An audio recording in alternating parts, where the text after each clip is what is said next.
o assunto dos penduricalhos.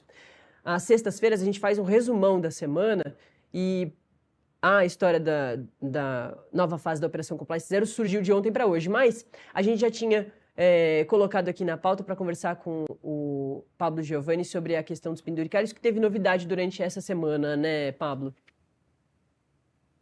É isso, Nath. Os ministros Alexandre de Moraes, Mendes, Cristian Zanin e Alexandre de Moraes, eles ponderaram, né, durante essa semana em despachos coletivos, né, sobre as questões dos penduricários. A gente lembra que o Supremo, lá em março, julgou esses penduricários, que são valores acima do teto constitucional, que hoje é voltado ao valor do salário de ministros do Supremo. Os ministros acabaram determinando em um prazo de 48 horas para que alguns tribunais de justiça do Brasil informassem por que as regras impostas pelo Supremo em um julgamento em virtual lá em março, que salienta, né, que esses pagamentos acima do teto são proibidos, sejam eles questões de abono salarial, verbas remuneratórias que são acima do teto. O Supremo, após uma reportagem da Folha de São Paulo, que informava que alguns dos tribunais do país, especialmente aqui do eixo, né, Rio-São Paulo, tribunais de Goiás e aqui de Brasília, do Distrito Federal, eles, segundo essa reportagem da Folha de São Paulo, tinham pagado os valores acima do teto, claramente contra o que o Supremo tinha fixado no julgamento virtual lá em março. E aí os quatro ministros impediram que esses tribunais informassem por que esses valores estavam sendo pagos a mais, já que totalmente em forma de questão, né, que o Supremo tinha julgado.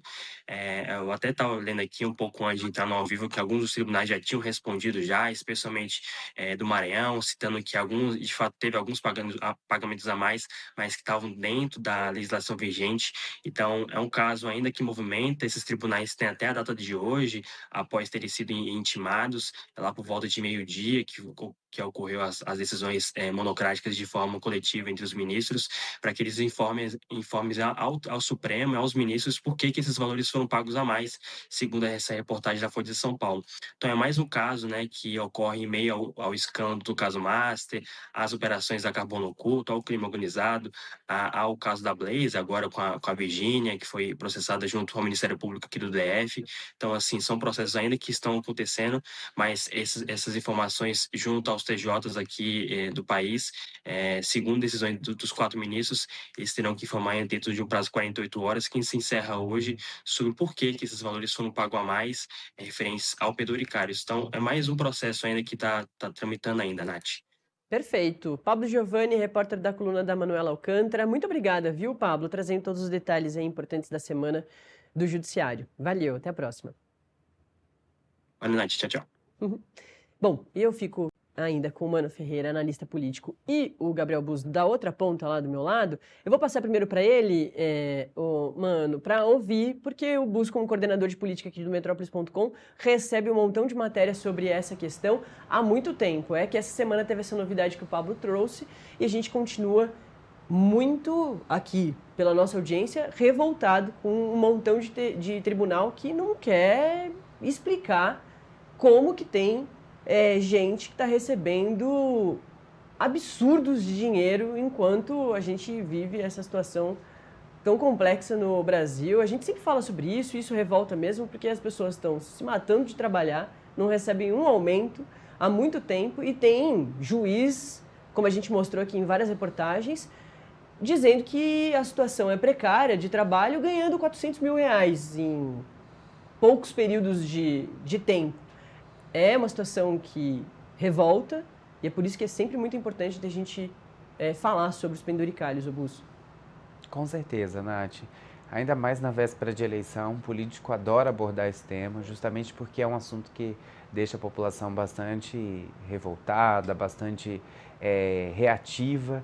Até a gente sempre comenta desses penduricários, geralmente quando chega no final do ano, né? Porque aí surge auxílio peru, auxílio natal, vários auxílios que não existiam e que são criados justamente para beneficiar alguns tribunais. E isso acontece em diferentes partes do país, não se resume a Brasília, nem a São Paulo, nem ao Rio de Janeiro. É de fato no norte, nordeste, sul, sudeste, centro-oeste, todas as áreas do país tem tribunais que fazem algum tipo de penduricalho que desagrada a população e que gera todo um debate público. É interessante a gente observar o timing em que o Supremo vem enfrentando esse tema. Evidente, essa discussão já tem algum tempo dentro do Supremo Tribunal Federal, mas ela foi elevada neste ano, justamente no momento em que o Supremo passava ali por uma fase bastante ruim perante a opinião pública. Essa fase ainda não passou completamente, mas já diminuiu a tensão ali da população com o Supremo em relação à popularidade, vamos dizer assim, né, a aprovação do trabalho do Supremo.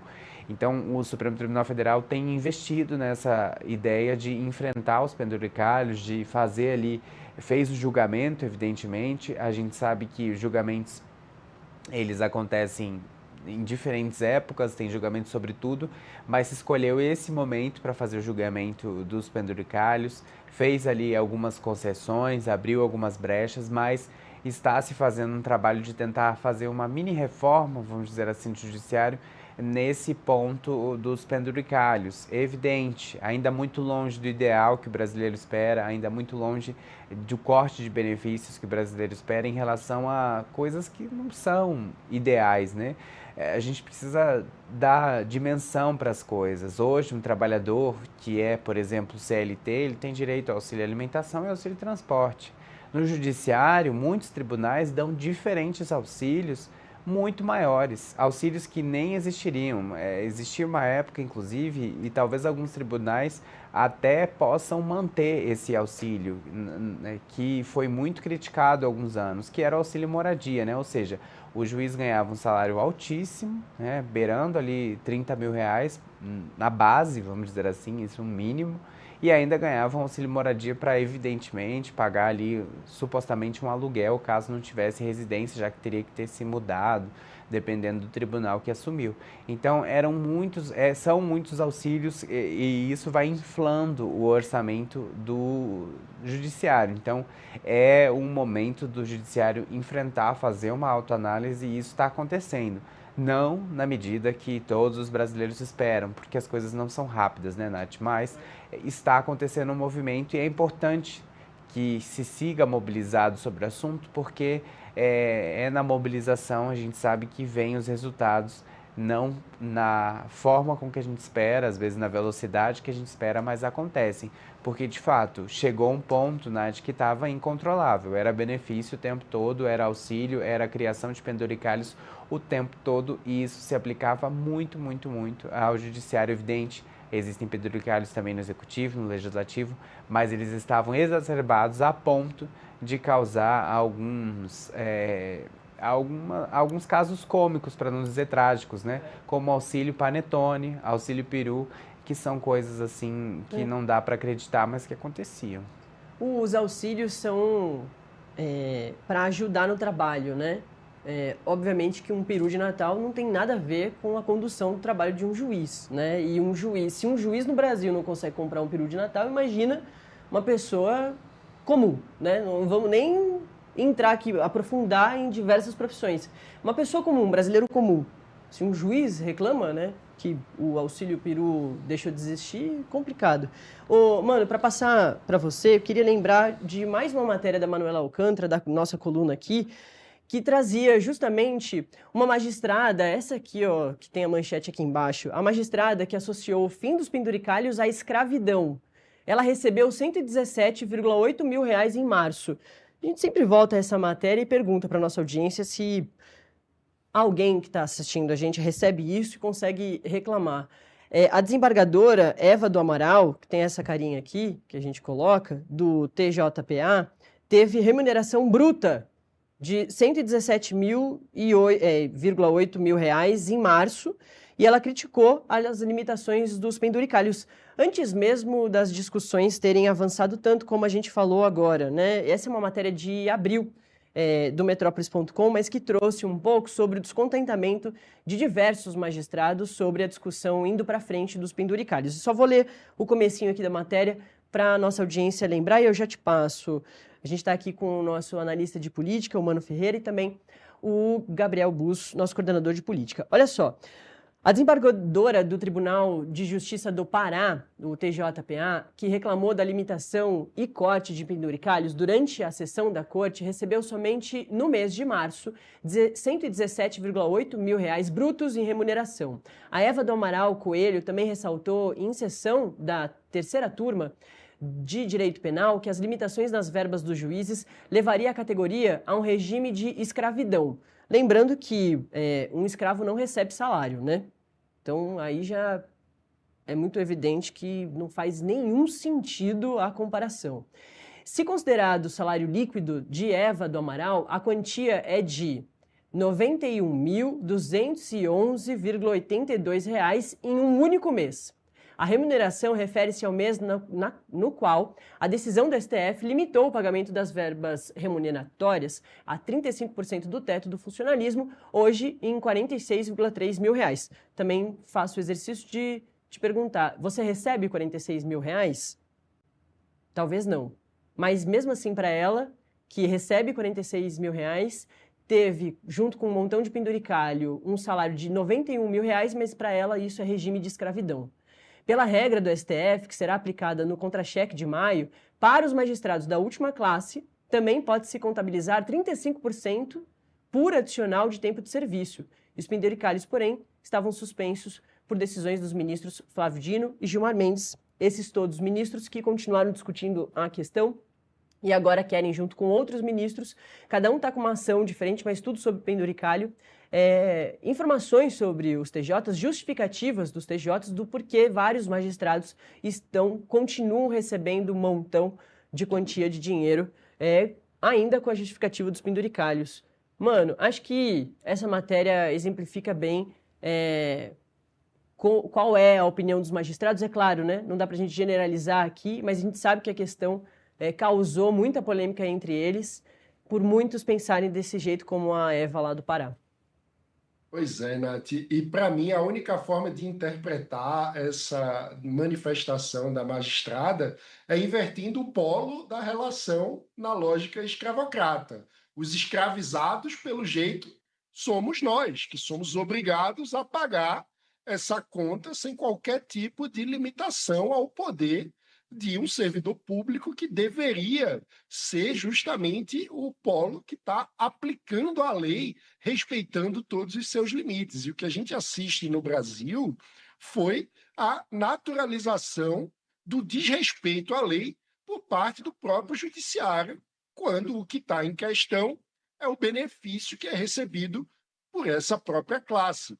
É um escárnio. A gente, inclusive, desenvolveu um estudo comparativo aqui no Livres, organização onde eu sou um dos diretores, que fez uma comparação entre os rendimentos da elite do funcionalismo no Brasil com a renda média da população que paga por esse salário. A gente comparou o Brasil com diversos outros países e o resultado é chocante. Por exemplo, um juiz da Suprema Corte na Argentina, nossos vizinhos, recebe 11 vezes a renda média do cidadão argentino.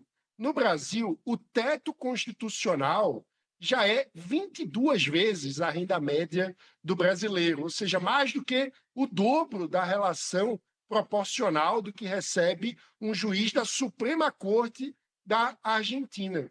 Quando a gente olha para a realidade, que é um desrespeito absoluto ao teto constitucional, que faz como se a Constituição fosse um detalhe que serve apenas para os escravizados, né?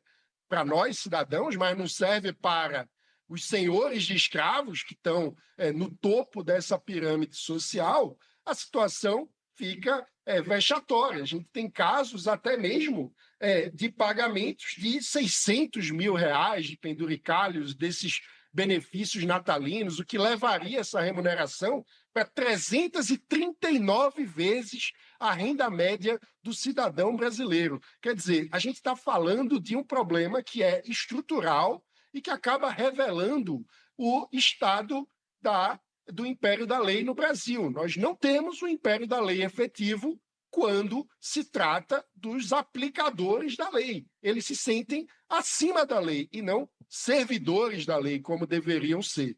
E nessa situação, aparentemente, nós somos os escravizados dos senhores que não têm nenhum tipo de poder ao próprio benefício. É realmente uma situação que revela a relação completamente desequilibrada entre o Estado brasileiro e o cidadão que paga a conta desse Estado. É um comportamento de um Estado extrativista, que no lugar de estar aplicando os direitos, aplicando a lei e buscando promover a inclusão das pessoas que precisam por meio de políticas públicas, muitas vezes acaba criando vida própria e extraindo recursos da sociedade para o seu próprio benefício, numa bolha de eco, numa câmara de eco tão descolada da realidade que ainda se sentem vítimas. É isso mesmo. Mano, vou passar pro Bus agora para a gente falar de um outro assunto, falando em